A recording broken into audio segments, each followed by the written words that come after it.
Hey guys. All right, so we're back. You may remember last time on the last video, I had a couple of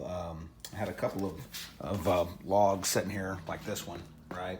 That still had still had the bark on them. They were rough and all that. And what I've done, and I went ahead and debarked those two, cut them up on the bandsaw, and I've got them stickered there.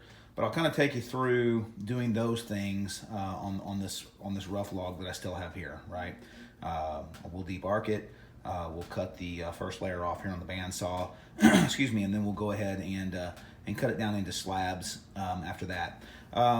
You'll also recall, I talked about the European mount that I had over there. I was going to use some of the offcuts, and honestly, this one here is another nice example of an offcut that was off, and I'll come in here and take care of it and give it to my brother-in-law for European mount that he's doing. But just to kind of show you what that looked like, right?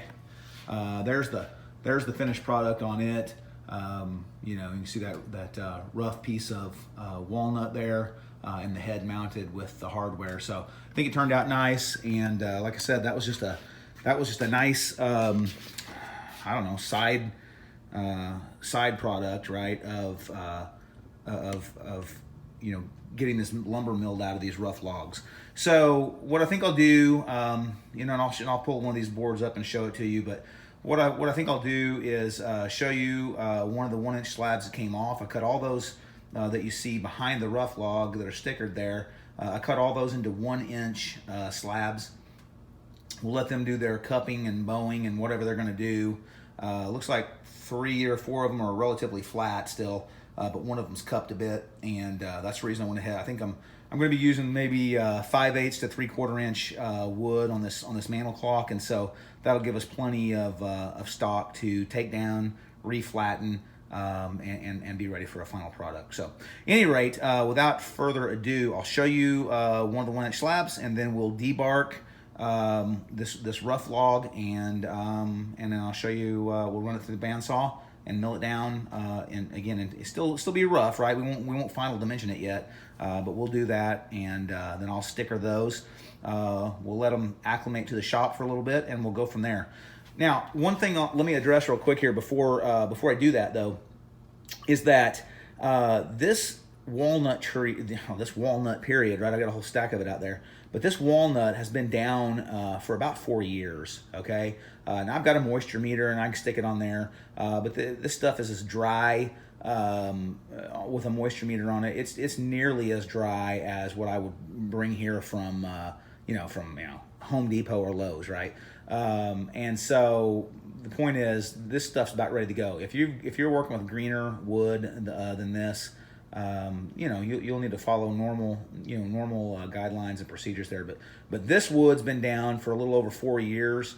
It's in the shop, so it's still got a little more moisture, just due to the fact that it's been outside. But here in the shop, I think it's why it's not moving. I mean, that stuff, like I said, is relatively flat. Just one piece that was kind of had a little bit of a crack in the center of it is starting to barely cup, but the rest of it's just, like I said, relatively flat. So anyhow, know the wood you're working with, and if you're in doubt, I think you can pick up a moisture meter over at the Harbor Freight, right? If you don't care to shop there, but which I don't care to shop there. But at any rate, in other words, I don't mind to shop there. That's what I'm trying to tell you. But I think I picked a moisture meter up there for like $13.99 or $14.99, something like that. Clearly, you can always get a 20% off coupon online for that place. So for $12, $13, you can walk out of there with a decent moisture meter, contact moisture meter. But at least know what you're dealing with and not get surprised later. Okay, well, let me show you what this wood looks like, and then we'll debark, and then we'll go to the bandsaw. All right, here we go. So first off, you can see, like I said, this is the one that I worked for my brother-in-law, and it's just flat as it can be. Like I said, nice looking wood. This side rough. It'll be good for the European mount on a deer that he has. But anyway, I'll shave some of this off a little flatter so he can mount the hardware. But anyway, I just have it on there just to be on there. But what I wound up with, as you can see here, right, several 1-inch thick slabs, and you can see that it's checked here on the end. So when I get to when it comes time to final dimension this stuff, no sweat, right? It's checked up about this far, maybe 1.25 inches, right? On this side. This side here is checked up a little bit, but that's okay. I mean, I can, like for example, on this particular board, I'll cut it off here and here, right? Take the checks out of it. I'll take it down and down. It'll have no, by the way, this will all be heartwood, right? When I'm done with it, with what I use. So, you know, if you guys go and price walnut lumber, then what you'll find is to get all heartwood, which you can't hardly do because they use it for veneer. But if you do, you're going to pay for it. You're going to pay for it big time. To get this outside, what is that? It's not sap, but whatever this is, the outside of it here, the kind of the whiter areas, you know, you can incorporate that into your wood, and you can do some stain and dye work on that and kind of match it up. But point is, I won't have to do that. Like, I can use this as a bottom piece. As a matter of fact, yeah, a bottom piece, and I can take it off here, and it'll be plenty wide for that clock for the top or the bottom. All right, I've got several other pieces in here. What I'll probably do with this piece here, because I'm going to need the only really wide piece on this is the door on the clock, and what I might do is cut this a little thicker, and then resaw it again, right, and have a bookend match, right. So the board, I'll cut it right down the center, lay it open, join it together, and create a board that's twice as wide, right, with a board. Anyway, this is what I got out of those last. I had two. You recall on the last video I had two pieces of firewood that were this size, and I got 1, 2, 3. I got 4 1-inch slabs out of that. Like I said, they're all stickered right now, but you know, again, they're all exactly the same. Look at that. You know, just a nice 1-inch rough slab. But look at, I mean, you know, I've got a nice blade on there, and I mean that's nearly finished, man. I mean, you could sand that and be ready to go if you needed 1-inch stock. So anyway, got this stickered. I'll let it dry and acclimate a little more to the shop. But you know, I won't spend a whole lot more time on that. And we'll be ready to roll. All right. So anyway, there's that. Here is the rough one, right? This is the rough wood. You can see bark still on the outside, and you need to debark this. You can do it one in a couple of ways. You don't have to put a lot of care into it. But here's the deal: the longer it's been down, the easier this stuff might be. Look at that, to come off. So here I'm not even having to use anything, can just pull it off, right? But anyway, and you can see when you do that underneath, or you can feel, especially when you do it underneath, it's wet, right? It's wet under there, and because, like I said, this stuff, even though it's been down for 4 years, it's just sitting outside. But if you get to a place like this where you can't get it off, you know, Harbor Freight, $3.99, right? You know, this came from Big Lots. It looks Big Lots, $1.88. So, you know, a little pry bar, or if you don't want to mess with it, just a hammer, right? Look at that. You know, with a hammer, you can take it right off. If it's really stubborn, which this is not, as you can clearly see, that's off. That's done. But if it's really stubborn, I've got a draw knife. You could take it off like that. But I think you can get the bulk of it off with a hammer or a pry bar, and you can get this thing peeled down to to pretty clean.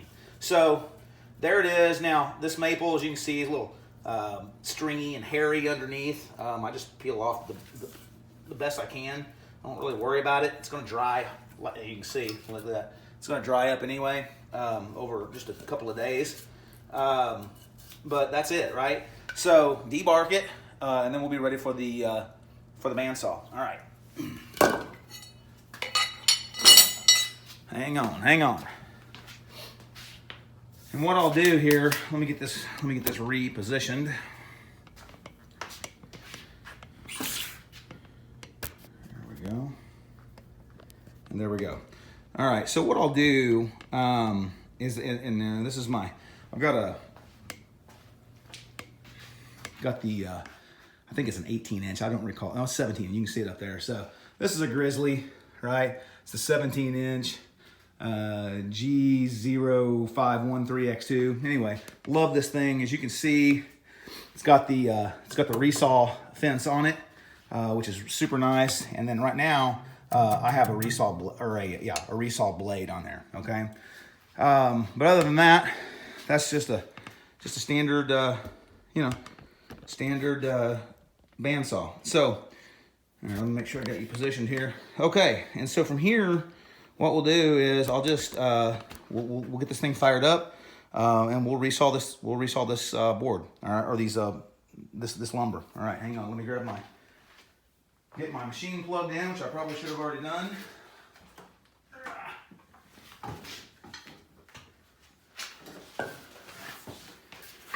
All right. I keep a note on here to make sure I always check my blade or my tension. I like to take the tension off of this thing each night. All right. Okay, this one is actually in a little better, as you can see, right? It's a lot flatter than what I was dealing with on these other boards. And this one here, I don't know if you can kind of see the difference, but you can see how, it was thicker, thinner, and all that. And I peeled that thing down pretty thin. I mean, at the narrowest part, you're probably talking what, maybe an eighth of an inch or so. To cut that thing thin, but this won't be as hard, okay? And the only thing I'm doing, you can say, well, hey, which way do you position it or whatever? Each piece of this lumber is gonna be a little bit different. For me, because this face is a little flatter, frankly, I think I'm gonna be able to. And this one's, you can see it's kind of divoted up and whatever. I'd have to cut a little deeper into this one, and I wouldn't get as much wide. I wouldn't get as many pieces as wide, right? So there's that. And you guys can say whatever you want to say, on here about safety and whatever. But I'm just going to kind of hold this up against the fence and run it through and cut it off. And then once I have a nice flat piece here, excuse me, a nice flat piece, then again I'll continue to run it through. Each time. Now, there we go. We're gonna run the flat side. Well, I'll tell you what. Let me just double check this. Yeah, I think we'll do it like this.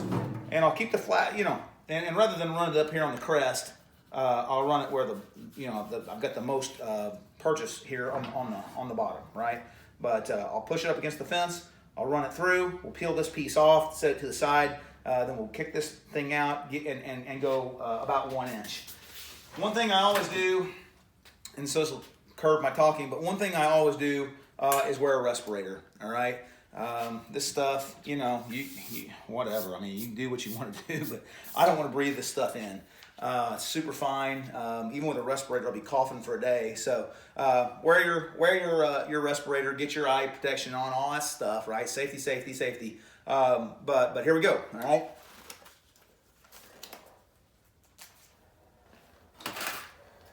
All right.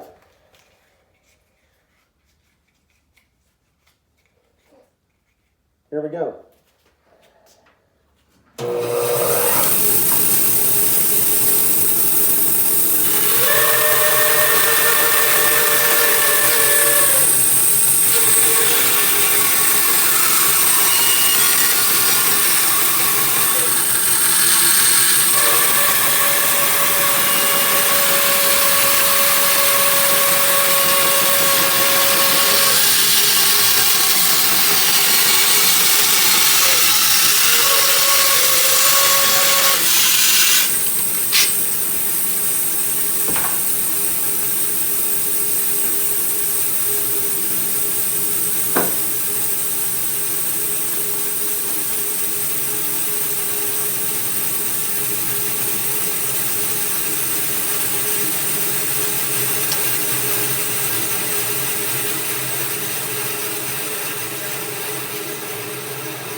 So there you have it. Now we're down. We got a nice straight piece here, right? We'll measure off. We'll put 1 inch in here, and actually I may do a little thicker. Matter of fact, I'm going to. I'll do a little thicker so I can resaw this again. So I'll probably do like about 1.5 inches, 1.25 inches, so I can resaw this one piece again. Again, lay it open as a book match, join it together, and use it for the door of the clock. Okay, so let me do that. Let me get about 1 inch and I don't know. You know what? Let me do about 1 3/8 inches and split the difference.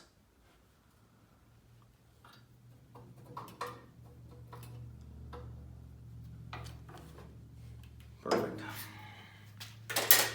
All right, 1 3/8 inches. We'll go back through. We'll cut this thing off. Here we go.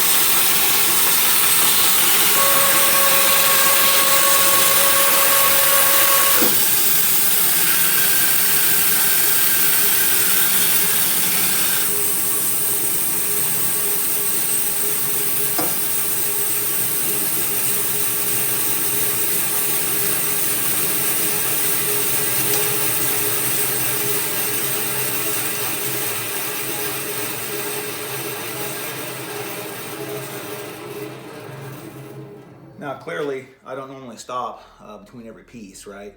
But we got 1 3/8 inches thick slab here, okay? Again, when I come back, and as a matter of fact, there's a check right there, about right smack in the center. When I come back in here, we'll resaw, and I won't do this today. When I get closer to time to use this for the door, but I'll come back in here and I'll cut this thing right down the middle. And again, just like a book, lay it open, joint the edges, put it together, glue it up, and I'll have you know, a door. I don't know, double the width, right? Double this width, wide, and that's what we'll use for the door.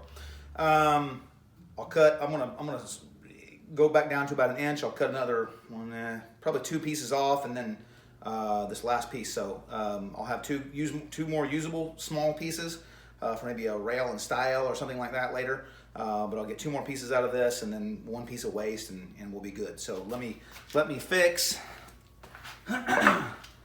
Let me fix this thing back to. Let me fix this thing back to 1 inch, and then we will be good to go.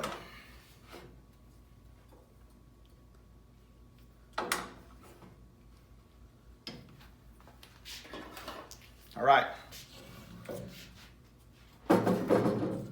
Cut down probably 2 more pieces, and then 1 piece of waste, and then we'll be done.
Now, as you can see there, here's the deal that you're going to be working with, right? You can see how uneven this is, and what was the very first thing that happened? I put it in there, and it wanted to take it straight down. Of course it did, right? Because it's hitting this blade, it's driving down, drives it down. You got to know that going in, right? That you're going to be up against that type of a deal. So, clearly be safe. Use your push sticks where you like that right there. And there's no way I'm going to run my hand and fingers, with this much between my hand and this blade. No possible way. Okay. So, at any rate.